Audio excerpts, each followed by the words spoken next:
असतो मा सद्गमय तमसो मा ज्योतिर्गमय मृत्योर्मामृतं गमय। ओम शांति शांति शांति।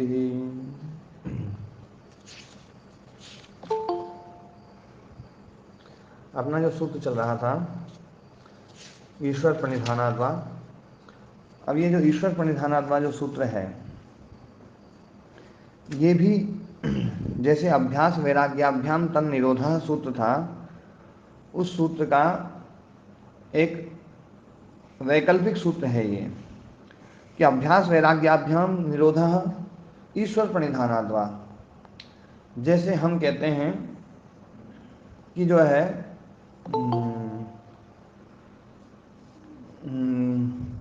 कोई जीव जंतु जो है वो खेत में घुस गया है तो अपन कहते हैं भैया डंडे से भगा दो, डरा करके भगा दो, आवाज़ करके भगा दो, है ना, कोई बम फोड़ करके भगा दो, मतलब हम बहुत सारे हेतु को देते हैं। ऐसे ही यहाँ पर जो चित्तवृत्ति निरोधा है, तो चित्तवृत्ति निरोध किस प्रकार से होगा, वो निरोध किस प्रकार से होगा, तो उसमें एक अभ्यास वैराग्याभ्याम भी बताया और ईश्वर प्रणिधानाद्वा भी बताया। तो ईश्वर प्रणिधानाद्वा भी योगश्चित्त वृत्ति निरोधा, उस निरोधा सूत्र पर ये ईश्वर प्रणिधानाद्वा आ जाएगा। जैसे अभ्यास वैराग्याभ्याम उस सूत्र पर निरोधा शब्द पर आया है, मतलब योगश्चित्त वृत्ति निरोधः ये सूत्र मुख्य है और ये सारा का सारा सूत्र अर्थ योगानुशासनम में योग शब्द के ऊपर आ जाएगा। अब योगश्चित्त वृत्ति निरोधः, तो उसमें चित्तवृत्ति जो है उसके लिए सूत्र दिए 7 कि है ना, वृत्तया पंचतया क्लिष्टा क्लिष्टा, वो सारी चीज़ें, वो सारे सूत्र। और है ना, निरोधा पर हो गया अभ्यास वैराग्याभ्याम तन निरोधा, ईश्वर प्रणिधानाद्वा तन निरोधः, तो ये ईश्वर प्रणिधानाद्वा भी उसी सूत्र पर आएगा। और ईश्वर प्रणिधानाद्वा में जो ईश्वर शब्द है, उस ईश्वर शब्द के स्थान पर अगले जो 4 सूत्र हैं, क्लेश कर्म विपाकाशयी अपरामृष्टः पुरुष विशेषः ईश्वरः तत्र नियतिशयं सर्वज्ञ बीजम स एषः पूर्वेषामपि गुरु काले नच्छेदात् तस्य वाचकः प्रणवः। और फिर तज्जपस तदर्थ भावनम, ये भी जो है ना, तो ये जो है ईश्वर के स्वरूप के बारे में 4 सूत्र, और तज्जपस तदर्थ भावनम, और प्रणिधान शब्द के ऊपर जो है ना तज्जपः तदर्थ भावनम, वो ईश्वर प्रणिधानाद्वा में ईश्वर के जगह पर 4 सूत्र, प्रणिधानात् की जगह पर 1 सूत्र, तो ये 5 सूत्र इस सूत्र पर आ जाएंगे। तो ये 5 सूत्र समझने हैं। ईश्वर के स्वरूप को समझने के लिए यहाँ पर महर्षि पतंजलि ऋषि जी ने ही 4 सूत्र अपने आप दिए हैं, और उसके बाद में व्यास मुनि जी ने भी उनकी व्याख्या की है। तो व्यास मुनि जी ने काफ़ी कुछ और भी स्पष्ट करने के लिए चीज़ें बोली हैं, तो वो सारी चीज़ें हमें समझनी हैं। मैंने एक बात पहले एक स्टेटमेंट दिया था कि किसी भी चीज़ को नियंत्रित करना है तो जड़ को नियंत्रित करना है तो जड़ के द्वारा ही नियंत्रित हो सकता है। जड़ के द्वारा नियंत्रित होता है, इसलिए आपने देखा होगा कि अपर वैराग्य और पर वैराग्य एक एक चीज़ के द्वारा हटाई जा रही है, या यूँ कहें कि चित्त के द्वारा सारी चीज़ें हटाई जा रही है। पहले पंच महाभूत, स्थूल भूत और सूक्ष्म भूत, उसके बाद में मन, और उसके बाद में अहंकार, और फिर चित्त के द्वारा चित्त को हटाया जा रहा है। जड़ के द्वारा जड़ का नियंत्रण है।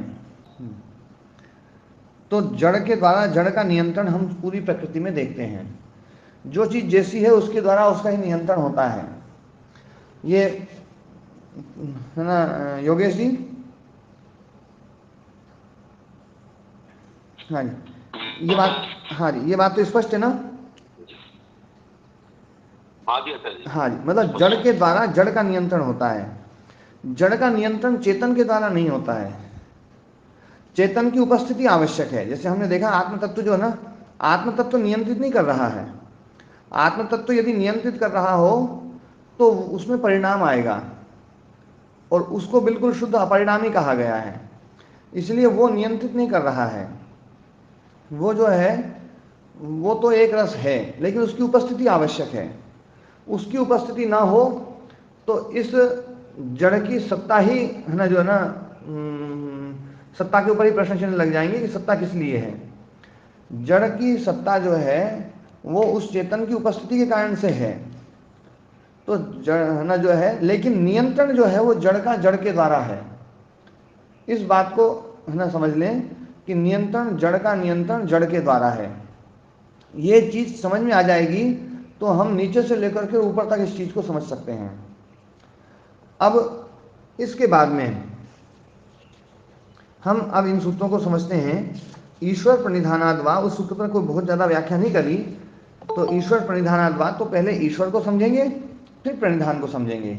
ईश्वर को समझने के लिए अगले 4 सूत्र हैं, और प्रणिधान को समझने के लिए उसके बाद में 5वां सूत्र है, तज्जपः सदर्थ भावनम, वो प्रणिधान का सूत्र है। तो जपह का सूत्र जो है ना, वो ईश्वरा का जो स्वरूप है वो समझाने के लिए पहला सूत्र दिया है, क्लेश कर्म विपाकाशयै अपरामृष्टः पुरुष विशेषः ईश्वरः। तो यहाँ पर ये बात कह रहे हैं कि प्रधान और पुरुष से व्यतिरिक्त कोयम ईश्वरो नामेति। प्रधान और पुरुष, जो संघात में प्रधान है और पुरुष है, प्रधान जो प्रकृति है और पुरुष जो है ना, तो इस प्रधान और पुरुष से व्यतिरिक्त कोयम ईश्वरो नामेति, कौन है ईश्वर? तो कह रहे हैं कि क्लेश कर्म विपाकाशयै अपरामृष्टः पुरुष विशेषः ईश्वरः। क्लेश कर्म विपाक और आशय से अपरामृष्ट, उससे पृथक, वो है पुरुष विशेष, वो ईश्वर है। क्लेश 5 क्लेश हैं, अविद्या, अस्मिता, राग, द्वेष, अभिनिवेश। ध्यान देना, ये लिख लो, भले बार बार बोलता हूं मैं, लेकिन फिर भी जिन्होंने ना जो है ना, क्लेश तो है ना 5 क्लेश, अविद्या, अस्मिता, राग, द्वेष, अभिनिवेश। कर्म, अच्छे और बुरे जो मिश्रित हैं उनको भी इसी श्रेणी में ले लिया है। शुक्ल या कृष्ण, इनको ना जो है हम कहते हैं पाप या पुण्य, अच्छे या बुरे, शुक्ल या कृष्ण, है ना, इन्हीं को कहा जाता है दिव्य और अदिव्य।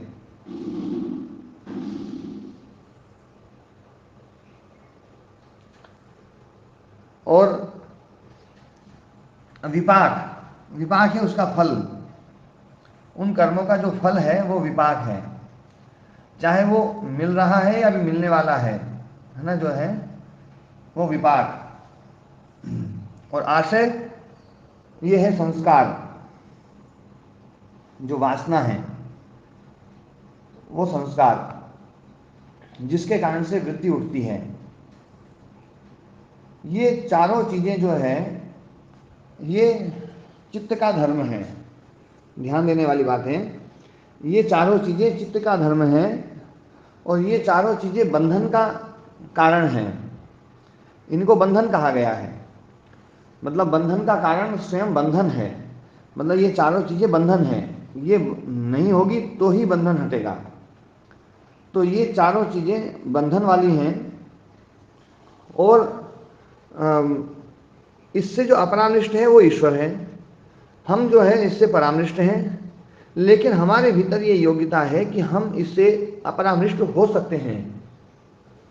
हम इससे अपरामृष्ट हो सकते हैं, लेकिन वो जो है वो सदा ही अपरामृष्ट रहता है।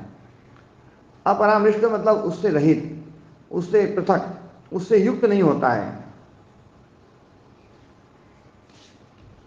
तो क्लेश कर्म विपाक आशय से जो अपरामृष्ट है वो पुरुष विशेष, वो ईश्वर है।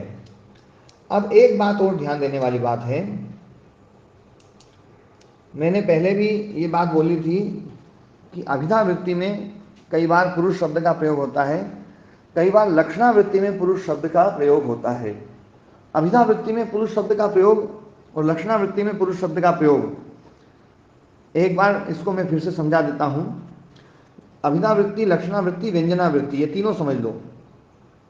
वृत्ति कहते हैं व्याकरण शास्त्र में, वृत्ति शब्द का मतलब है जो है ना अर्थ को उद्घाटित करे, अर्थ को खोले, परार्थाभिधानम वृत्ति ही, ये सूत्र ही है। जो अर्थ को उद्घाटित करे वो है वृत्ति। जैसे पाचकः, तो पाचकः एक शब्द बोला और पाचक शब्द जिस अर्थ को बोल रहा है वो वस्तु है, और ये पाचक शब्द ने उस अर्थ को जो है ना बताया है, तो बीच में उसका जो संबंध है वो है वृत्ति। ध्यान देना है ना, शब्द, अर्थ और संबंध, जो संबंध है वो है वृत्ति। पाचक या जैसे घट शब्द है, घट एक शब्द है, घड़ा एक वस्तु है, और घट शब्द उस घड़ा वस्तु को ना कहता है, तो घट शब्द में ऐसी क्या शक्ति है जो उस घड़ा को कहती है, तो बोले वो जो शक्ति है ना वही वृत्ति है। उस शक्ति को हम बोलते हैं सामर्थ्य। शब्द का सामर्थ्य, शब्द अपने अर्थ से जुड़ जाता है, ये शब्द का अपना एक सामर्थ्य है। तो शब्द अर्थ को बतलाता है वृत्ति के द्वारा। अब वृत्ति के द्वारा बतलाता है तो वृत्ति तीन प्रकार की होती है।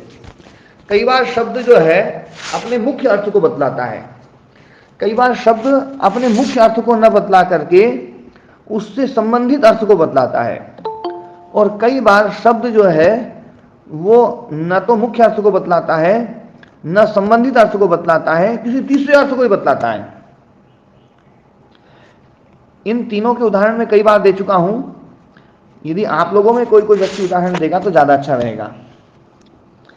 हाँ, जो भी प्रबुद्ध हैं वो इसमें है ना एक एक उदाहरण दें। अभिधावृत्ति का उदाहरण, लक्षणा का उदाहरण और व्यंजना का उदाहरण। गुरुजी गंगा। गंगा, बहुत बढ़िया। हाँ, अब गंगा का मतलब वृत्ति से उससे समझ यानी वो बनता है कि भाई एक नदी है, इस तरह से कि ज्ञान बनता है।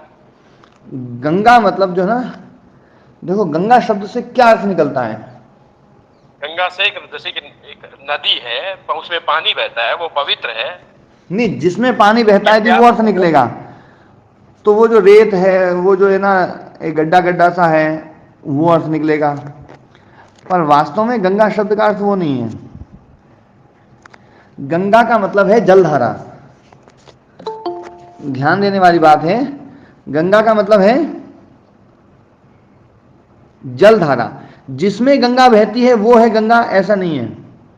जिसमें जलधारा बहती है वो गंगा है, या जो बहने वाली है वो गंगा है? नरेश जी, बहने वाली है वो गंगा है। हाँ, पहले आपने क्या बोला था? जिसमें पानी बहता है, ठीक है? हाँ गुरु जी, ठीक। हाँ, जिसमें पानी बहता है वो बिल्कुल अलग अर्थ हो जाएगा। तो गंगा का मतलब है जो बहाव है, जो पानी है, जलधारा है, सरित प्रवाह है ना, जो प्रवाह है ना, जल का जो प्रवाह है वो है गंगा। जो जल राशि है वो है गंगा। इसलिए कहते हैं गंगा बह रही है, मतलब वो जलधारा जो है वो बह रही है। तो गंगा शब्द जो ना यहाँ पर मुख्य रूप से गंगा शब्द अभिधावृत्ति में जब लिया जाएगा तो केवल जलधारा ही अर्थ लिया जाएगा। ध्यान देना है ना, जो नए साधक जुड़े हैं वो ध्यान देंगे तो चीजें थोड़ी सी स्पष्ट होंगी। क्योंकि इन शब्द, ये जो वृत्ति है, जब ये समझ में आती है तो हम व्याकरण, ये जो दर्शन है, उन दर्शनों में जो प्रयुक्त होने वाले शब्द हैं वो शब्द कहाँ पर कौन सी वृत्ति में अर्थ दे रहे हैं और कहाँ पर कौन सी वृत्ति में अर्थ दे रहे हैं, ये समझ में आता है।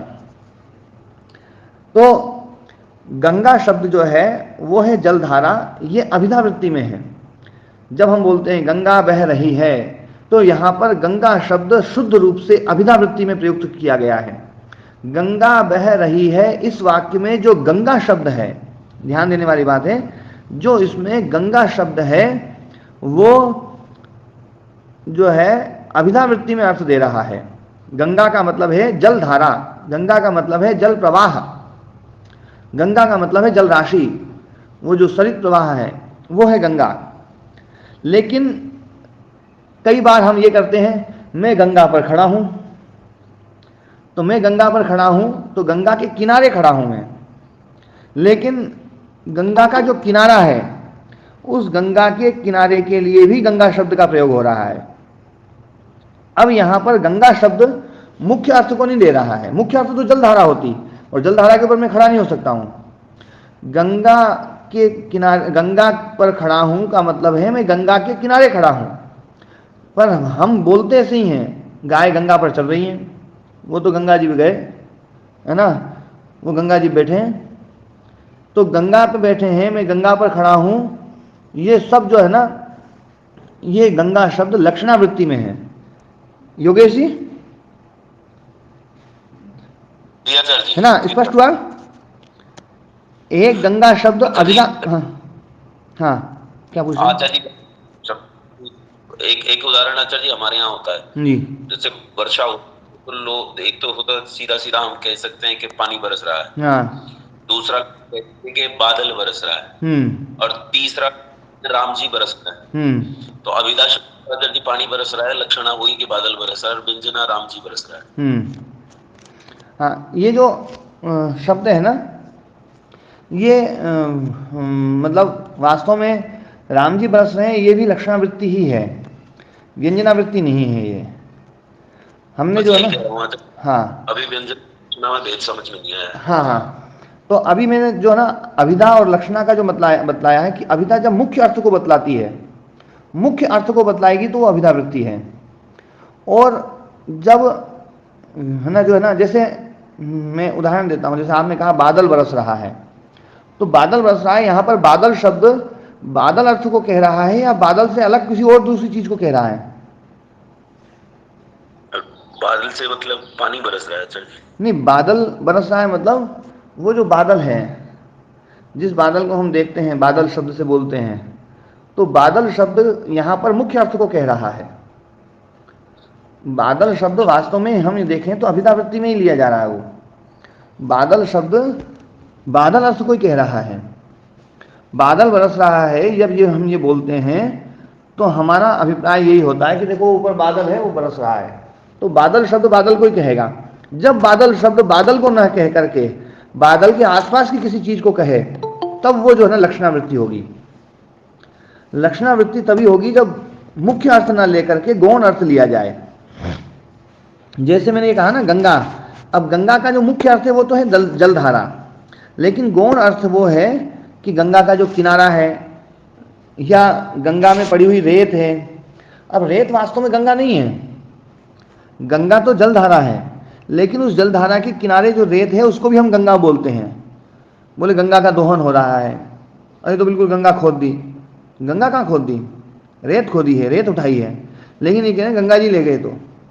तो गंगा जो है, यहाँ पर गंगा शब्द पानी को न कह करके रेत को कह रहा है, कहीं पर पानी को न कह करके किनारे को कहता है गंगा शब्द, है ना? ये आ रही स्पष्ट है? जी अच्छा जी, है ना? तो शब्द जब मूल अर्थ को कहता है तो वो अभिधावृत्ति होती है। जब शब्द अपने मूल अर्थ को ना कह करके अपने आसपास वाले अर्थ को कहता है तो वो जो है लक्षणावृत्ति होती है।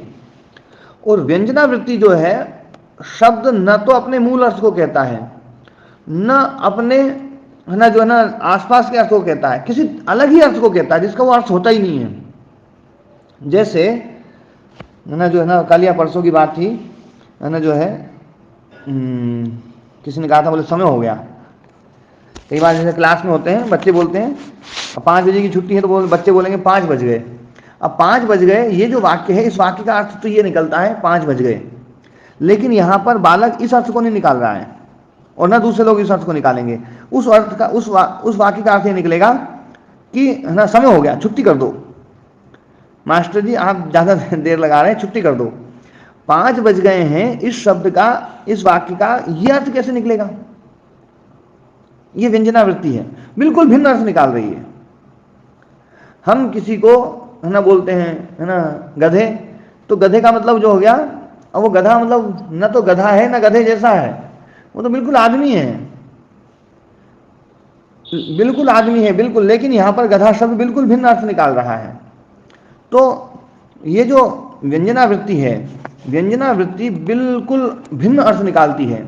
जैसे कई बार हम किसी, है ना, कमजोर आदमी को पहलवान बोलते हैं, और पहलवान जी, तो पहलवान शब्द जो है अपने से बिल्कुल उल्टा अर्थ निकालेगा। पहलवान का मतलब है जो बहुत ही ज़्यादा कम मरियल है, उसको हम बोलते हैं और पहलवान जी, है ना। या कोई जैसे कोई झूठ बोलता है, और कई बार हम उसको उससे उपहास में बोलते हैं कि ना, और राजा हरिश्चंद्र, होता है ऐसे शब्दों का प्रयोग, करते हैं आचार्य जी, है ना। तो ये जो राजा हरिश्चंद्र है यहाँ पर बिल्कुल उल्टे अर्थ को निकाल रहा है, मतलब बिल्कुल भिन्न अर्थ को निकाल रहा है।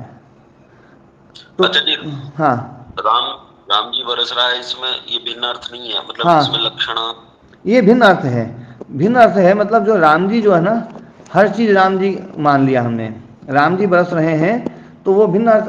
पर ये जो राम जी बरस रहे हैं, ये शब्द जो हम कर रहे हैं कि राम जी, जहाँ पर भी क्रिया हो रही है वहाँ हमने राम शब्द को जोड़ रखा है। जहाँ पर भी क्रिया हो रही है, जिस क्रिया को हम नहीं कर रहे हैं, और वो क्रिया जो है ना प्राकृतिक रूप से जो हो रही है, उसको हमने राम शब्द का नाम दिया हुआ है। तो राम जी बरस रहे हैं, ये जो है ये लाक्षणिक प्रयोग है, ये व्यंग्यात्मक प्रयोग नहीं है। व्यंग्यात्मक प्रयोग तो बिल्कुल भिन्न होगा, है ना। जैसे कोई, है ना, जो है ना, कोई व्यक्ति बहुत ज़्यादा धर्मात्मा बन करके दिखा रहा है, और वो व्यक्ति कोई उल्टा काम करे, मान लीजिए जो है ना, जैसे वो व्यक्ति मान लीजिए किसी स्त्री का हरण कर लाए, और फिर वो, है ना, हम उसको कहें अरे तू तो राम था। अब यहाँ पर जो राम शब्द है ना, ये उपहास में बोला गया है, और राम जी, तो ये जो शब्द है ना, मतलब राम जी का अर्थ यहाँ पर रावण निकल रहा है। निकलेगा या नहीं निकलेगा? निकल रहा है ना। तो ये जो भिन्न अर्थ देता है, बिल्कुल उल्टा अर्थ देना है, ये है व्यंग्य।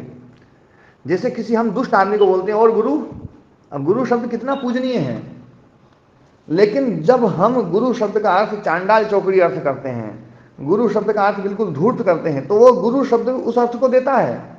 गुरु शब्द में ये महिमा है कि गुरु शब्द अभिधा वृत्ति के द्वारा मुख्य अर्थ को दे सकता है, लक्षणा वृत्ति के द्वारा गौण अर्थ को दे सकता है, और वही गुरु शब्द, है ना, व्यंजना वृत्ति के द्वारा किसी तीसरे अर्थ को भी दे सकता है। जब आपको वृत्ति समझानी है तो एक ही शब्द का प्रयोग करके तीनों अलग अलग अर्थ दिखाने पड़ेंगे। जैसे पानी बरस रहा है, फिर दूसरी बार बोला पानी बरस रहा है, फिर तीसरी बार बोला पानी बरस रहा है, और तीनों में पानी शब्द अलग अलग अर्थ को दे, या आप पानी शब्द का प्रयोग अलग अलग वाक्यों में करें पर पानी शब्द का प्रयोग हो, तो फिर ये तीनों चीज समझ में आएगी। बात अंतर समझ में? हाँ।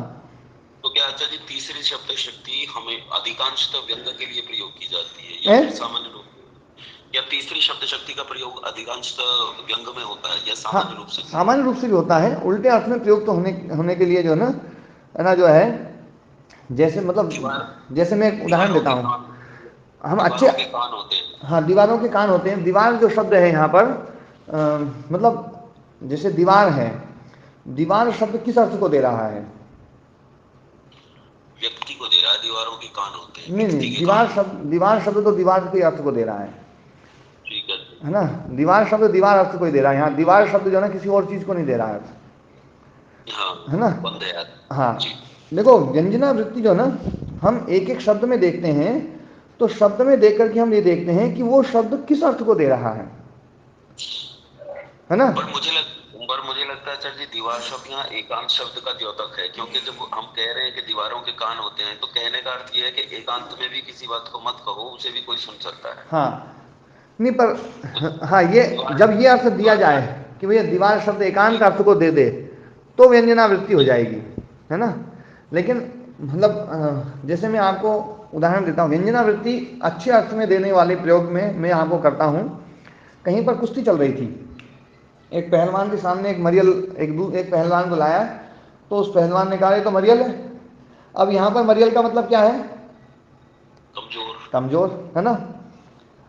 अब जो है कुश्ती हुई, और उस कमजोर ने उस पहलवान को पटक दिया।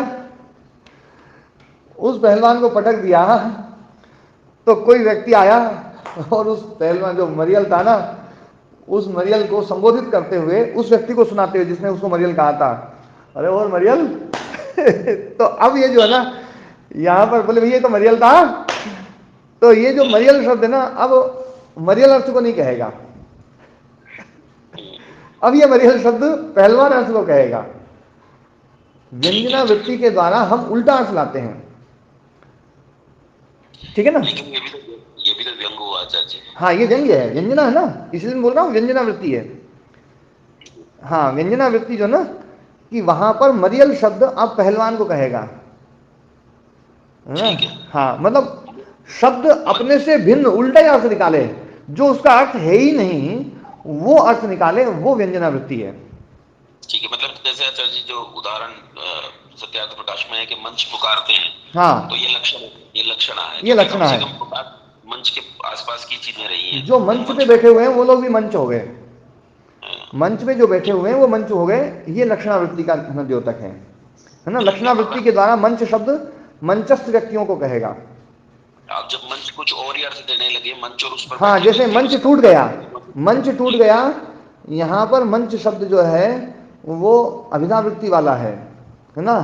मंच पुकार रहा है, यहाँ पर मंच शब्द लाक्षणिक प्रयोग है, लक्षणावृत्ति के द्वारा अर्थ का प्रयोग कर रहा है ना। और जैसे कहते हैं जैसे पाकिस्तान का बेड़ा गर्क हो गया, तो बेड़ा शब्द जो है वो तो क्योंकि किसी पानी पर तैरने वाली वस्तु का है, लेकिन यहाँ बेड़ा शब्द में व्यंजना होगी। हाँ व्यंजना या लक्षणा यहाँ पर, हाँ लक्षणा होगा, अलग अर्थ दे रहा है, लाक्षणिकता तो नहीं लग रही। नहीं लाक्षणिकता इसलिए होगी कि बेड़ा गर्क हो गया, वहां पर ये कहना चाह रहे हैं कि पाकिस्तान को एक बेड़ा जैसा आकार दिया जा रहा है, कि जैसे समुद्र में एक बेड़ा चल रहा है, वो बेड़ा डूब गया, ऐसा पाकिस्तान डूब रहा है, ये लाक्षणिक प्रयोग है ना। व्यंजना वृत्ति में तो क्या है, अर्थ विपरीत अर्थ निकलेगा, है ना। व्यंजना वृत्ति में विपरीत अर्थ निकलेगा।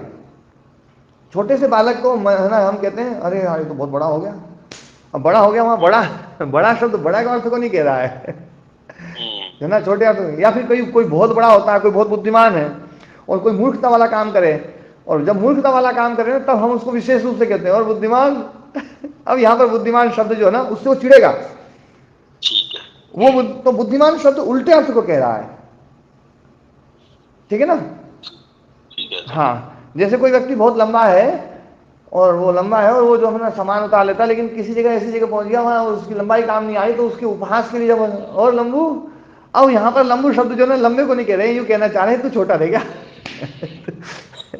तो लंबा शब्द जो है ना वो छोटे अर्थ को कह रहा है।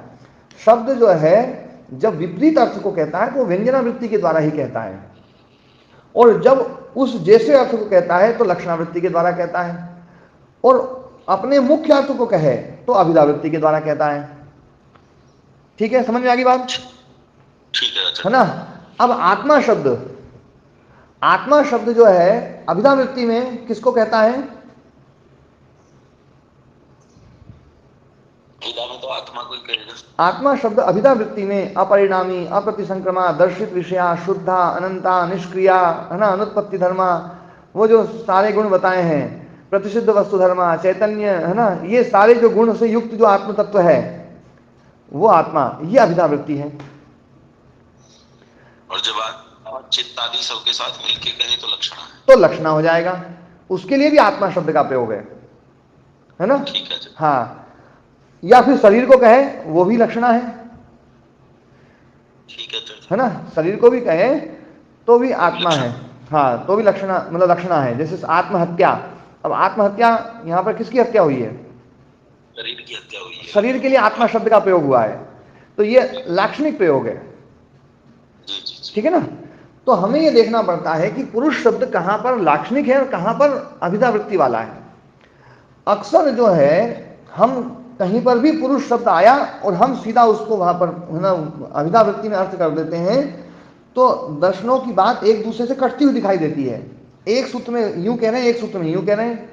कहीं पर पुरुष को भोक्ता भी कहा गया है, तो पुरुष को भोक्ता कहा गया है, आत्मा को भोक्ता कहा गया है, तो किस आत्मा को भोक्ता कहा गया है? संघातात्मक जो आत्मा है, जीवात्मा,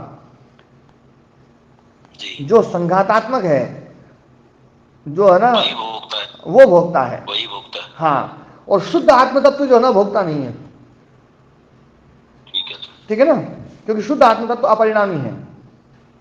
कई बार ये कहा गया कि पुरुष जो है बंधन में है, तो पुरुष बंधन में, इसका मतलब वो संघात है, वो बंधन में है, वो जो जीवात्मा है वो बंधन में है, ठीक है ना।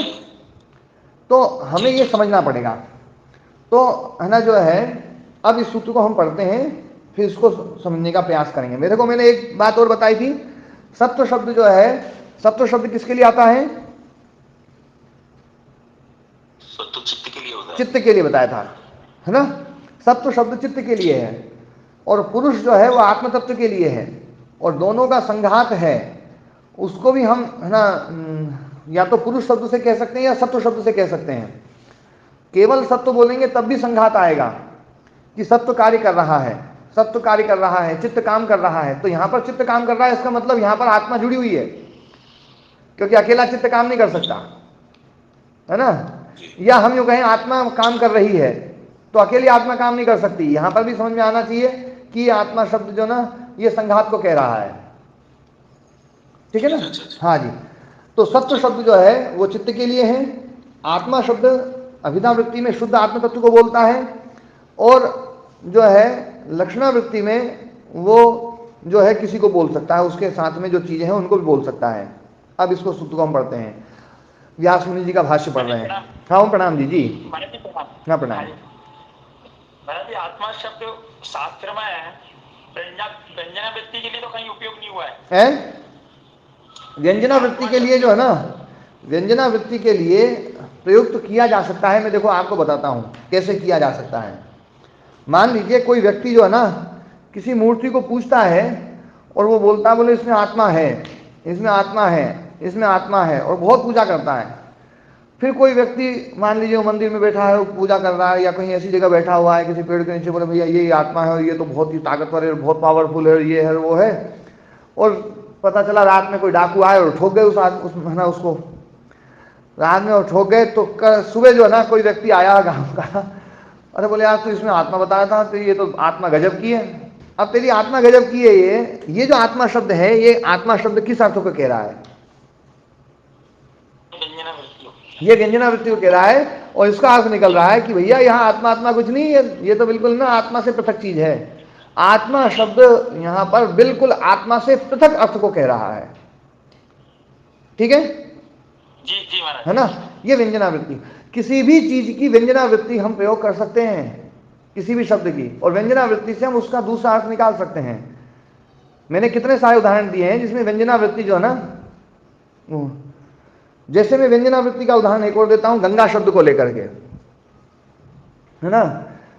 रेगिस्तान में मान लीजिए कहीं पर कोई थोड़ी जलधारा निकली, कहीं कुआं हुआ खोदा या कहीं पहाड़ पर कोई खुदाई हो रही थी, वहां से एकदम से थोड़ी सी जलधारा निकल गई, तो जलधारा निकल गई तो हल्ला मच गया, भैया गंगा जी निकली, गंगा जी निकली, गंगा जी निकली, है ना। अब गंगा जी निकली तो कोई, है ना, जहाँ पानी बहुत ज़्यादा है वहाँ के व्यक्ति वहाँ घूमने गए तो देखा वो टोपा टोपा गिर रहा है, बूंद बूंद गिर रहा है। अब किसी ने कहा अरे देखो देखो ये है गंगा जी इनकी गंगा जी देखो, ये गंगा जी। अब यहाँ पर गंगा शब्द किस अर्थ को दे रहा है? गंगा शब्द यहाँ पर बिल्कुल विपरीत अर्थ को कह रहा है कि गंगा तो बोले तुम आकर के तो देखो गंगा क्या होती है। गंगा है वो नदी जो है ना बहती है तो सब कुछ बहा देती है, भयंकर उसका प्रवाह है। गंगा जो है ना जहाँ जल राशि, अथाह जल राशि है, और ये गंगा यहाँ बिल्कुल विपरीत अर्थ लिया जा रहा है। गंगा शब्द से ये बताना चाह रहे हैं कि भैया ये जरा सा पानी निकला है तुम्हारा, इसको गंगा मत कहो। तो वहां पर उपहास के रूप में उस गंगा शब्द का प्रयोग किया जा रहा है। समझे बात? एकदम बहुत सही समझ में आ गया। हाँ जी। तो गंगा शब्द का अभिधावृत्ति में भी अर्थ है, गंगा शब्द का लक्षणावृत्ति में भी अर्थ है, गंगा शब्द का व्यंजनावृत्ति में भी अर्थ है। एक ही शब्द के अभिधा लक्षणा व्यंजना में अर्थ हैं। गुरु शब्द का अभिधावृत्ति में अर्थ वही है जो है ना मार्गदर्शक है। लक्षणावृत्ति में जो गुरु के साथ में रहने वाले, भैया यार तुम भी गुरु ही हो, है ना, तुम बता दो चलो, तो गुरु मतलब गुरु समान हो, ठीक है, इतने गुरु भी नहीं हो लेकिन फिर भी गुरु हो। और कोई धूर्त आदमी उसको बोलते हैं जब और गुरु, तो यहां पर बिल्कुल उल्टा अर्थ निकाल रहा है गुरु शब्द। तो शब्द की अपनी महिमा है, शब्द वृत्तियों के साथ में अर्थ को बदल देता है, ठीक है ना। तो ये हाँ, एक ही शब्द में हम ये तीनों उदाहरण देखते हैं तो चीज ज्यादा समझ में आती है। है ना जी। अब हम इसको पढ़ते हैं। तो है ना, अविद्यादयः क्लेशाः, व्यास मुनि जी बता रहे हैं, एक एक चीज को खोल रहे हैं। क्लेश क्या है? बोले अविद्यादि क्लेश। तो अविद्या, अस्मिता, राग, द्वेष, अभिनिवेश आदि शब्द से ये चारों ओर ले लिए जाएंगे। कर्म, कुशला कुशलानी कर्माणी, कुशल और अकुशल कर्म, वो कर्म ले लिए। तत्फलम विपाकः, उसका जो फल है वो विपाक है। तद अनुगुणा वासना आशयाः, और उसके अनुगुण, उसके अनुसार चलने वाली, उसके पीछे जो गुण पैदा होता है वो है वासना, वो संस्कार है ना। तेच मनसी वर्तमाना, मनसी मतलब यहाँ पर चित्त के लिए है। देखो मन शब्द यहाँ पर चित्त के लिए है, लाक्षणिक प्रयोग है। तेच मनसी वर्तमाना मतलब चित्त में वर्तमान होती हुई, पुरुषे व्यपदिश्यन्ते, पुरुष में इसका व्यवहार होता है। अब यहाँ पर पुरुष शब्द किस पुरुष को कह रहा है?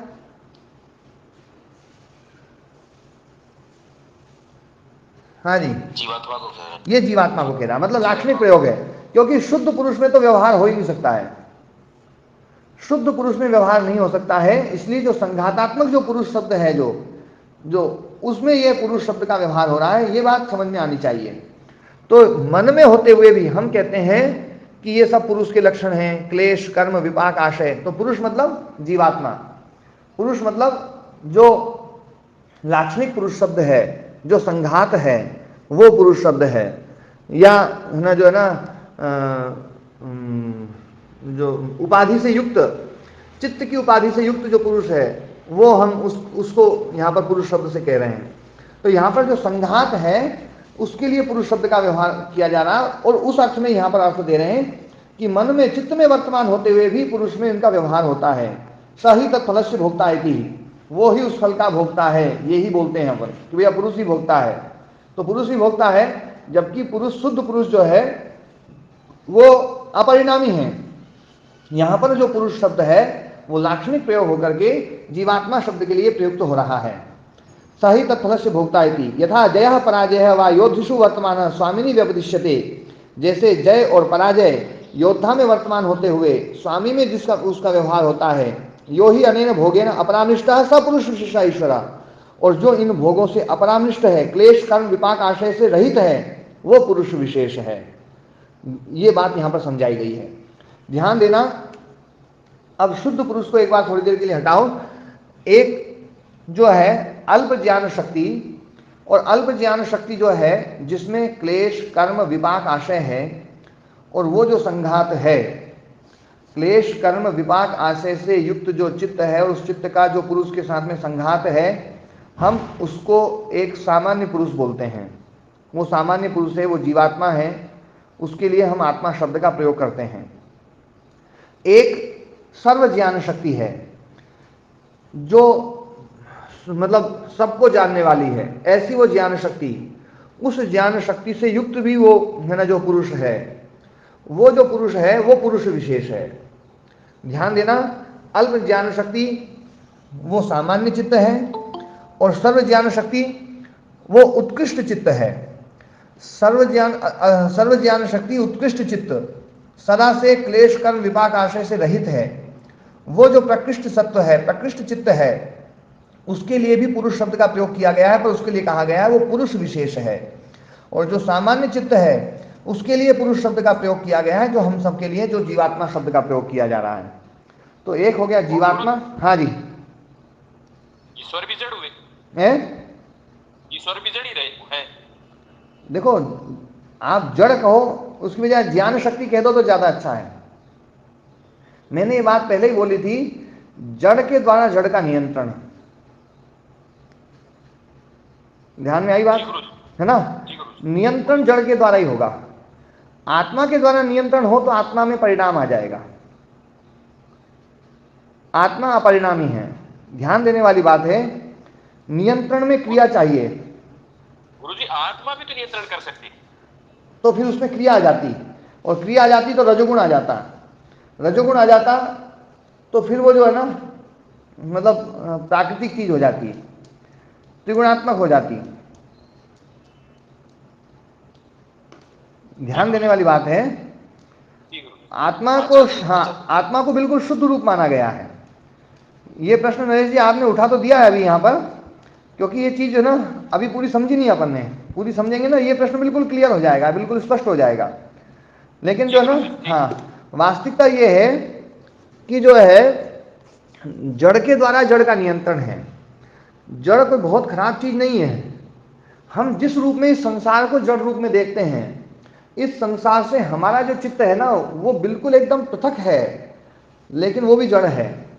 लेकिन वो चित्त इस पूरे को नियंत्रित करने वाला है, और वो जो चित्त है वो उस पुरुष के साथ में युक्त होने पर बिल्कुल चेतन जैसा काम कर रहा है।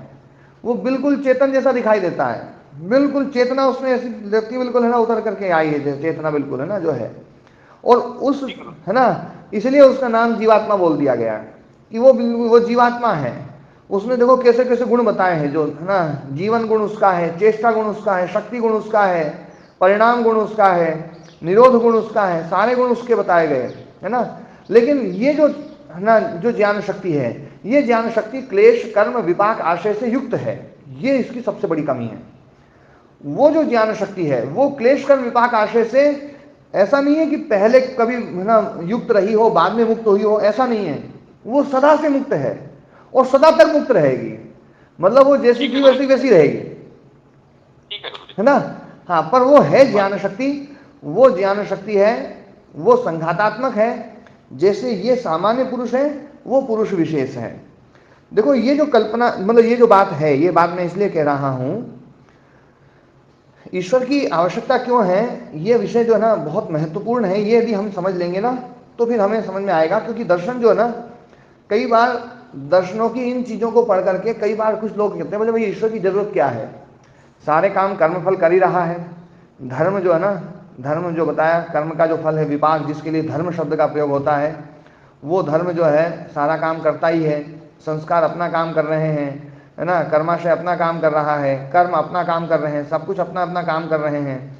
ये सारी सृष्टि भी जो ना, जो बदलाव दिखाई दे रहा है, वो सारा का सारा कर्माशय के कारण से है, फल के कारण से है। तो वो सारा कुछ है, तो फिर ईश्वर की आवश्यकता क्या है। तो देखो इसमें समझने की बात यह है, अभी मैं केवल आंशिक रूप से समझा रहा हूं, उसको मैं और बाद में विस्तार रूप से थोड़ा सा समझाऊंगा। लेकिन आंशिक रूप से ये समझना चाहिए कि मेरा कर्माशय है, मेरा कर्माशय जब फल दे रहा है, यदि कोई है ना, इसमें किसी व्यवस्थापक ना हो, तो मेरा कर्माशय वो मेरा है, तो उसमें मेरी मनमर्जी चल सकती है। और वो जो है ना फल देगा तो फल अच्छा भी दे सकता है, बुरा क्यों देगा फिर। ये जो है ना, जो है एक परतंत्रता वाली बात, क्योंकि फल जो है जहां पर भी मिलेगा, भोग जहां भी मिलेगा, दंड जहां भी मिलेगा, वहां परतंत्रता में ही मिल सकता है, बिना परतंत्रता में मिल नहीं सकता है। इसलिए पर की आवश्यकता है। और वो पर जो है ना, इसलिए वो ईश्वर है, वो पर है, इसलिए परमात्मा कहा है। हम आत्मा है, वो परमात्मा है, वो पर है। उसके है ना परतंत्र, उसका तंत्र है ये। हम जो है ना हम परतंत्रता में बंधे हुए हैं, उसके तंत्र में बंधे हुए हैं।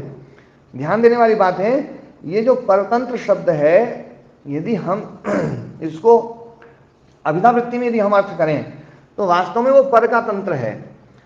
पर शब्द एक जगह महर्षि स्वामी दयानंद सरस्वती जी ने पर शब्द का मुख्य रूप से अर्थ किया है, बोले वो परमात्मा, ईश्वर के लिए पर शब्द का प्रयोग किया है। बाकी जो है ना पर शब्द का अर्थ ना लाक्षणिक रूप से हम हर जगह बहुत जगह करते ही हैं। पर शब्द जो है ना कि है ना जो है पर वैराग्य, है ना, या फिर पराविद्या, तो ये पर शब्द का प्रयोग किया ही जाता है ना। परम विशेष, ये तो परम है, परम सूरवीर, तो पर शब्द का प्रयोग होता है। लेकिन महर्षि दयानंद जी ने एक जगह पर शब्द का प्रयोग जो है ना, वो जो है ईश्वर के लिए किया है। तो वो ईश्वर है, वो पर है। पर की आवश्यकता इसलिए है क्योंकि पर नहीं होता तो हम अपने हिसाब से अपना है ना वो कर सकते थे, उसमें छूट भी करवा लेते अपनी, कि भैया अपना ही है ना कर्माशय है, मतलब ये यार ये तो मत कर, है ना जो है। लेकिन ये सारी व्यवस्था किसी पर के अधीन है, ये सारा तंत्र उस पर का है। योगेश जी जी है ना, बिल्कुल स्पष्ट नहीं। ये तो स्पष्ट है आचार्य जी। बस एक प्रश्न था, अगर आचार्य जी विषयांतर हो तो आप इसे छोड़ दें, समय आने पर समझा देंगे। जी जी जी। आचार्य जी, जीवात्मा अपरिणामी है तो साफ, आत्मा परिणामी है तो साफ साफ समझ में आ रहा है, उसमें कोई शक नहीं है जी। आत्मा परमाणुओं से मिलकर नहीं बना है, इसलिए उसमें क्रिया का होना दिखता भी नहीं है, मतलब तार्किक भी नहीं लगता। लेकिन आचार्य जी जैसे एक शब्द प्रमाण हमारे पास है कि जीवात्मा हृदय प्रदेश में रहता है, सुषुप्ति अवस्था में कंठ में आता है और फिर जागृत अवस्था में मस्तिष्क में रहता है। तो ये जो ऊपर नीचे जाना आना चल रहा है, ये गति क्रिया को नहीं दर्शाती है? ये चित्त की है क्रिया। यहाँ पर जीवात्मा शब्द चित्त के लिए है। ये पूरी क्रिया चित्त की है। जो संघात है ना, संघात है वो ही है ये। जिस संघात के लिए मैंने वो कहा था ना जीवात्मा शब्द, जैसे आकाश है, आकाश शब्द है ना बड़ा व्यापक शब्द हो गया, लेकिन घटाकाश जो है ना, घटाकाश भी आकाश को ही कह रहा है। घटाकाश शब्द है ना, क्योंकि घटाकाश शब्द जो है वो द्वंद्व समास नहीं है। घटाकाश शब्द जो है ना तत्पुरुष समास है। घट से व्यावृत्त जो आकाश है वो घटाकाश। तो आकाश शब्द ही मुख्य रूप से है ना। अब घटाकाश गोल है, घटाकाश जो है ना लंबा है, घटाकाश देखो यहाँ था, फिर घटाकाश यहाँ आ गया। ये जो सब जो है ना, उसमें जो घटाकाश में जो भी कुछ दिखाई दे रहा है वो सब घड़े के कारण से है। घड़े के कारण से आकाश में व्यवहार हो रहा है। जैसे चित्त में ही सब कुछ है, लेकिन चित्त के कारण से आत्मा में व्यवहार हो रहा है। तो आत्मा में व्यवहार हो रहा है, इसलिए हम उसको जो ना जीवात्मा हृदय प्रदेश में है, जीवात्मा ये है, जीवात्मा ने कर्म किया, जीवात्मा ने फल भोगा, जीवात्मा ने देखा, जीवात्मा ने जन्म ले लिया, जीवात्मा मर गया, ये सब जो चीजें हम बोल रहे हैं ना, ये सारा का सारा चित्त के कारण से है, चित्त उपाधि से युक्त है। अच्छा, जैसे आचार्य जी कहते हैं, मतलब जो मेरा अभी तक पढ़ा हुआ, जिस माता जी कहती थी कि जो मस्तिष्क है ये कार्यालय है, इस कार्यालय में 4 लिपिक रहते हैं, मन बुद्धि चित्त और अहंकार। तो अगर ये जो अंतःकरण चतुष्टय है और जीवात्मा रहता है हृदय वेश में, तो हृदय पर रहता है, तो अगर जीवात्मा से यहाँ चित्त उसे छोड़कर ऊपर चला गया मस्तिष्क में, तो क्या वो जो संघात है वो उस समय के लिए टूट गया? देखो आत्मा जो है ना, जब आप चित्त और आत्मा को अलग अलग देख रहे हैं तो आत्मा को एक देशी मत मानो। आत्मा तो अनंत है। वहां पर जो 5 वो दिए गए ना, आत्मा अपरिणामी है ना, जो मैं जीवात्मा हूँ, यही जीवात्मा अनंत है आचार्य जी। हाँ, वही जीवात्मा अनंत है। ये तो अद्वैत नहीं हो गया आचार्य जी? नहीं, अद्वैत नहीं होगा, अद्वैत नहीं होगा। देखो जो चीज अनादि है, चित्त अनादि है, चित्त अद्वैत नहीं हुआ तो विशिष्टाद्वैत हो गया लगभग आसपास की चीजें। नहीं नहीं, ऐसा भी नहीं है। देखो है ना, जो है अद्वैत को जिस ढंग से हम परिभाषित करते हैं, वास्तव में अद्वैत उस ढंग से नहीं है। हमने अद्वैत के बारे में बहुत थोड़ा सा पढ़ा है, और अद्वैत के बारे में बहुत है ना जो है ना, मतलब कई बार जो है बड़ी बातें बोल देते हैं। अद्वैत को पढ़ना पड़ेगा।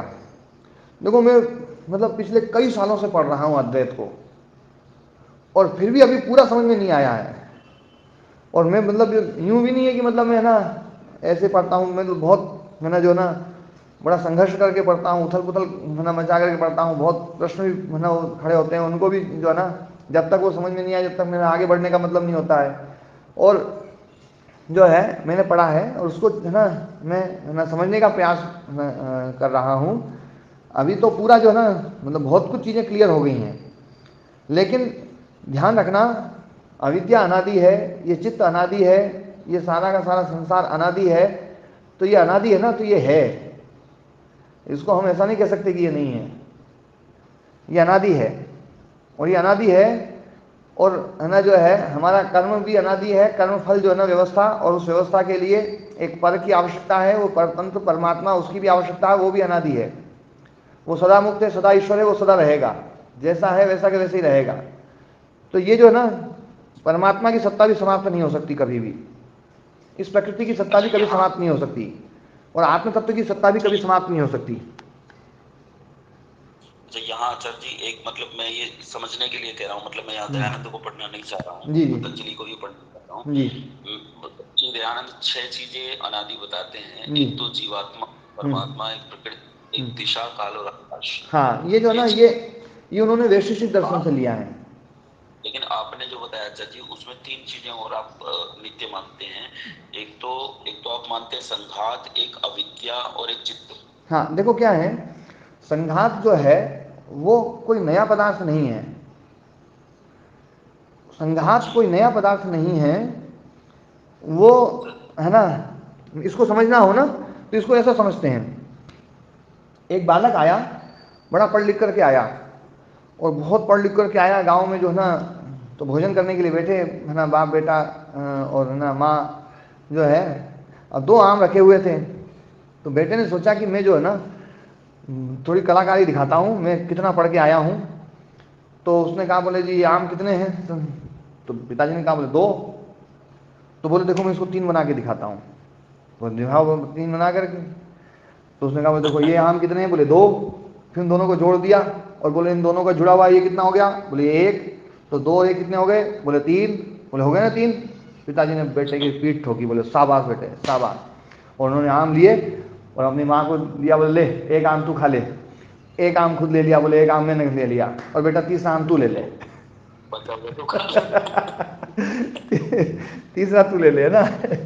तो ये जो है ना, ये संघात कोई अपन जो बोल रहे ना कि संघात को मैं एक अलग वो मान रहा हूँ, संघात अनादि है, लेकिन ये संघात जो है ना कोई ऐसा पदार्थ नहीं है।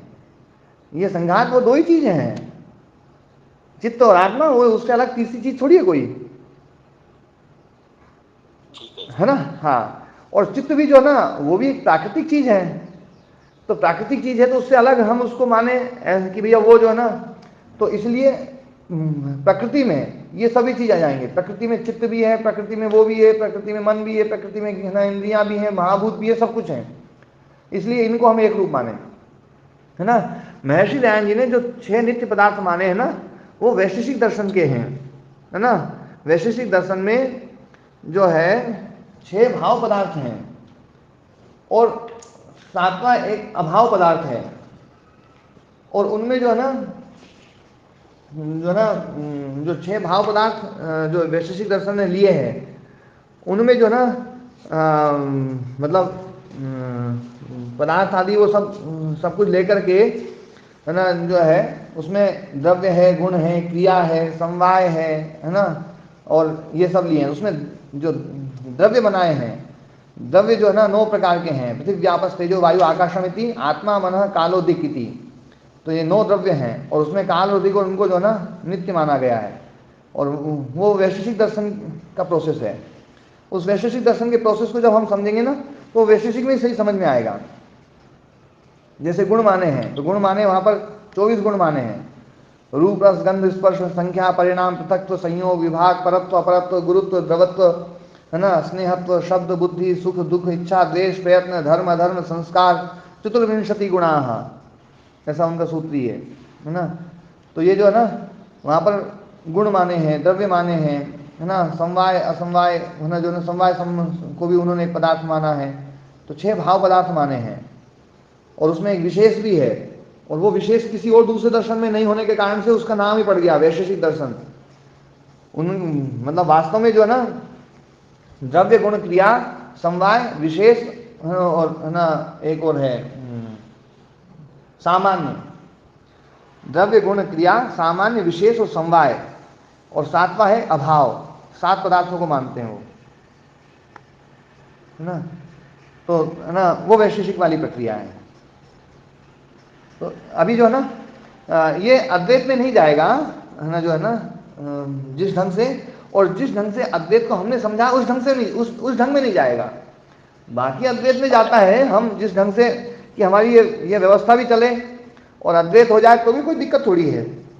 लेकिन ये जो है ना ये मतलब त्रैतवाद या द्वैतवाद या अद्वैतवाद, ये सब जो भी चीजें हैं, यदि उनके दृष्टिकोण को समझेंगे तो हम कहेंगे हाँ सही है, दृष्टिकोण नहीं समझेंगे तो फिर मामला गड़बड़ है। जी जी, है ना। अब मैं आचार्य जी एक बार अद्वैतवादियों में फंस गया था। हाँ, और वहां तर्कों की कमी पड़ी, जैसे डिवाइन लाइफ सोसाइटी है ऋषिकेश में, हाँ, तो स्वामी शिवानंद सरस्वती वाली, तो उसमें तो कई बार मुझे तर्कों की कमी लगी जब मैं उनके साथ बहस कर रहा था, इसलिए मैं आपसे पूछ रहा था। नहीं देखो क्या है, मैं एक बात और कहता हूँ, देखो महर्षि स्वामी दयानंद सरस्वती जी ने किसी भी अद्वैतवादी उनसे जो है ना मतलब शास्त्रार्थ नहीं किया है, और शास्त्रार्थ किया तो चांटा मार कर उसका समापन कर दिया है ना। विशुद्धानंद आदि वही तो थे, पर शास्त्रार्थ मूर्ति पूजा पे था। ठीक है। हाँ, वहां पर नहीं, अद्वैत की बात चल करके वहां चाटा मार करके बोले भैया किसने किसको मारा, जब सब अद्वैत है। तो ये जो है ना यूं कह करके उसको समाप्त किया उन्होंने। यदि थोड़ा सा तार्किक दृष्टि से देखेंगे ना अपन, तार्किक दृष्टि से देखेंगे तो फिर ना जो है, और महर्षि दयानंद जी ने इसलिए शंकराचार्य जी की बड़ाई भी करी है। और शंकराचार्य जी के दर्शन को या अद्वैत दर्शन को या वेदांत को जब हम पढ़ेंगे ना, दृष्टिकोण से देखेंगे तो है ना समझ में आ जाएगा वास्तव में वो दृष्टिकोण भी बहुत अच्छा दृष्टिकोण है, ये दृष्टिकोण भी अच्छा है। वहां बड़ाई करते हुए भी खंडन तो कर दिया आचार्य जी। हाँ, खंडन कर दिया है, खंडन कर दिया है, लेकिन बड़ाई भी उन्होंने करी है। महर्षि दयानंद जी जो है ना बड़ाई जल्दी से नहीं करते हैं किसी की, है ना, चाहे खंडन न करें पर बड़ाई नहीं करेंगे। वो मुझे इसलिए भ्रम हुआ आचार्य जी, आपने कुछ दिन पहले एक सूत्र में कहा था ना कि बस हमें घड़ा फोड़ना है, घड़ा फोड़ते ही ठीक हो जाएगा। तो अभी आपने जीवात्मा को अनंत, वो आत्मा को अनंत कहा, तो उससे मुझे लगा कि क्या मेरा ही आत्मा अनंत है, वो जो घड़ा फूट रहा है क्या वो घड़ा फूट के आत्मा आत्मा में मिल रहा है, तो इसलिए भ्रांति हुई। हाँ नहीं, आत्मा देखो अनंत जो है ना, आत्मा अनंत जो है वो आत्मा का गुण ही बताया है, अपरिणामी है ना, प्रतिसंक्रमा, शुद्ध शुद्ध और है ना दर्शित विषय और अनंता, वो तो योग दर्शन में उसमें ही कहा है। योग दर्शन में व्यास भाष्य में स्वयं ही व्यास मुनि जी ने अनंत कहा है आत्म तत्व को, और वो उसमें वहां पर आत्मा ही शब्द है, परमात्मा नहीं है वहां, है ना, वहां परमात्मा का कोई वो नहीं है, तो वहां पर अनंत ही शब्द कहा है। ठीक है ना जी जी। हाँ, जीवात्मा जरूर स्थान पे है, जीवात्मा बिल्कुल है ना, जीवात्मा तो है ना जो है ना अनंत नहीं है, क्योंकि जीवात्मा जो है ना वो चित्त से युक्त, चित्त से व्यावृत्त जो आत्म तत्व है उतना प्रदेश जो है ना वो जीवात्मा है। इसलिए जीवात्मा कभी हृदय में जाएगा, कभी है ना वहां जाएगा, कभी किधर जाएगा, बाहर निकलेगा, ऐसा है ना, वो जीवात्मा शब्द का प्रयोग है, वो संघातात्मक है ना। घड़े और आकाश का जो संघात है उसको आप कहीं ले जा सकते हो, ले जा सकते हैं, ले जा सकते हो, है ना, क्यों जी योगेश जी? ले जा सकते हो, मतलब घड़े और आकाश का जो संयोग है ना उसको आप कहीं भी ले जा सकते हो, पर केवल आकाश को आप नहीं ले जा सकते हो। पर वो आचार्य जी जैसे वहाँ घटाकाश और वृदाकाश के बारे में ऋषि दयानंद ने भी चर्चा की है कि जैसे जल के अंदर घड़ा है तो क्या वही आकाश घड़े के अंदर जा रहा है या हर क्षण वो बदल रहा है? जब वो स्थान बदलेगा घड़ा तो आकाश भी स्थान बदल रहा है, वो बदल रहा है, आकाश वो बदल रहा है, वो बदल रहा है, मतलब वो बदल रहा है, लेकिन फिर भी वही हम उस घड़े के कारण से उसी को ही हम वही आकाश मानेंगे, क्योंकि घड़ा नहीं बदल रहा है। नहीं तो ये मानना तो गलत हो जाएगा ना। नहीं, जैसे आपका मोबाइल है, आपका मोबाइल है, आपका मोबाइल नहीं बदल रहा है, आप जहां जहां जा रहे हैं तो वो यूं नहीं है कि वहां का सिग्नल आप यहाँ लेकर के आ रहे हैं, और सिग्नल आपका वो मोबाइल वही का वही है, इसलिए आप कहेंगे भैया मेरे तो जियो का सिग्नल चल रहा है ना, जो है ना व्यवहार तो यही होता है। इसी प्रकार से आत्मा तो मतलब जो जीवात्मा है ना, ऐसा नहीं है कि उस वो जो आत्मा जहां था उसको आप लेकर के जा रहे हैं, आप केवल चित्त को हिला रहे हैं, आत्मा तो हर जगह मौजूद है पहले से ही। वो जो ना चित्त जो जा रहा है ना, वो चित्त जहां जहां जाएगा वहां आत्मा का संयोग है ही, आत्मा की उपस्थिति है ही। तो आत्मा एक देशी नहीं है, आत्मा एक देशी संभव नहीं है। तो अच्छा, हाँ, एक देशी हो जाएगी तो फिर उसको ले जाना पड़ेगा, और ले जाना पड़ेगा तो उसमें क्रिया पैदा करनी पड़ेगी। बड़ी मतलब जो ना वो क्रिया वो हो जाएगी। जीवात्मा को एक देशी आप मान सकते हैं। देखो जीवात्मा शब्द महर्षि स्वामी दयानंद सरस्वती जी ने जीवात्मा शब्द का ही प्रयोग किया है, और वास्तव में जीवात्मा एक देशी होती है, ये चीज है ना बिल्कुल क्लियर है, स्पष्ट है। जीवात्मा जो है ना वो एक देशी है। हाँ, लेकिन शुद्ध आत्म तत्व, इसलिए मैंने देखो वो जो 3 दिन जो मैंने लगाए थे ना, आप उनको फिर से सुनना, उस वो तीनों को जो ना आप समय निकाल करके सुनेंगे तो आपको है ना जो है ना मतलब उपाधि के द्वारा हम जो जीवात्मा शब्द का प्रयोग करते हैं वो किस प्रकार से करते हैं, वो तीनों दिन के प्रवचन आप सुनिएगा, है ना। आत्मा विषयक चर्चा, और उसके बाद में ही है वो पूरी, है ना जो है। हाँ जी, प्रश्न है। हाँ जी, जैसे हम प्रचार करते हैं, आर्य समाज का नाम लेते हैं, तो आर्य समाज में बहुत लोग लिखते हैं गुरु जी। आपकी आवाज नहीं आई। समाज में व्यापक रूप से घूमते हैं। हाँ, हाँ, आवाज आपकी बीच में कट गई। अब आ रही है? हाँ जी जी। मैं ये बोल रही हूँ गुरुजी, जैसे हम आर्य समाज का प्रचार करते हैं तो आर्य समाज से बहुत लोग चिढ़ते हैं गुरुजी जी। तो मैं ये पूछना चाह रही हूँ कि हम आर्य समाज का प्रचार तो करें परंतु आर्य समाज का नाम ना लें। नहीं, देखो क्या है, पहले आप आर्य समाज के सिद्धांतों पर चर्चा करो और सिद्धांतों पर चर्चा करके फिर लोगों को ये समझाना पड़ेगा कि आर्य समाज गलत नहीं है। जो समझ सकते हैं उनको समझाते चले जाओ और जो अभी नहीं समझ सकते हैं उनके सामने अभी नाम मत लो, पर उनको अपनी बात जरूर समझाओ।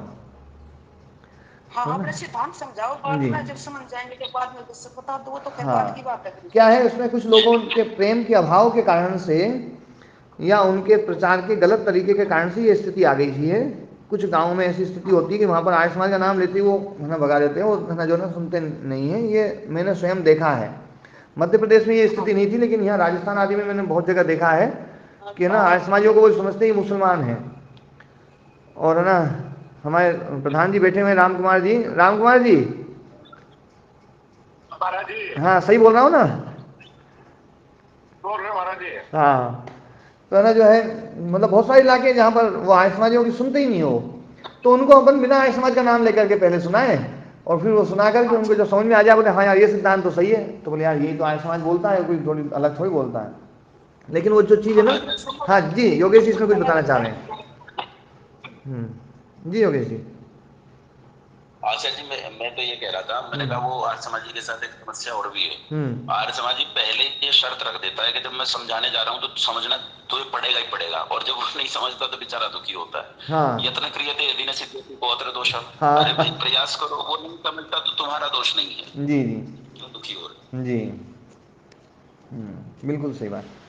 हाँ, तो अभी अपनी जो चर्चा चल रही थी, ये भी बात है, हमने भी ठीक से नहीं समझा। आप महाराज जी समझा रहे हैं तो कुछ और ही बातें निकल के आ रही है, तो हमारी बातें भी तो इधर उधर हो रही है ना, तो समस्या ये भी तो एक आएगी। नहीं पर जितनी चीजें समझ में आ रही है राम कुमार जी, अभी तो अपन उतने की चर्चा कर रहे हैं ना। जो चीज थोड़ी बहुत इधर उधर होती है तो बहुत थोड़ी सी थोड़ा सा अंश है। जो इसका व्यवहारिक पक्ष है ना, सत्य धर्म आदि का पालन है ना, धर्मानुष्ठान है, अधर्म से है ना निवृत्ति, या है ना जो है ईश्वर के स्वरूप की चर्चा, कर्मफल व्यवस्था की चर्चा, या ऐसी जो चर्चाएं हैं उनको तो है ना उसमें किसी प्रकार की कोई दोष थोड़ी है। लेकिन हम तो है ना क्या है, हम किसी व्यक्ति से जब बात करते हैं तो सीधा जो है ना मतलब उसका जो उसका व्यवहार को शुद्ध करने की बजाय बोले भैया तो व्यवहार कुछ भी रख। मैं तो महाराज जी घनघोर आर्य समाजी रहा ही हुआ हूँ, बदनाम हूँ पूरा कोटपुतले में घनघोर आर्य समाजी के नाम से। जी जी जी ठीक है ना। तो अविद्यादय क्लेशाः कुशला कुशलानि कर्माणि तत्फलम विपाकः और तदनुगुणा वासना च आशयाः। ये चार पांचों चीजें समझाई। फिर बताया कि वो मन में वर्तमान होते हुए, चित्त में वर्तमान होते हुए भी पुरुष में उसका व्यवहार किया जाता है ना, वो ही उस फल का भोगता है, ऐसा कहा जाता है। जैसे जय व पराजय योद्धा में वर्तमान होती हुई स्वामी में व्यवदिष्ट की जाती है, ऐसे ही यहाँ पर संघातात्मक पुरुष में उसका व्यवहार होता है।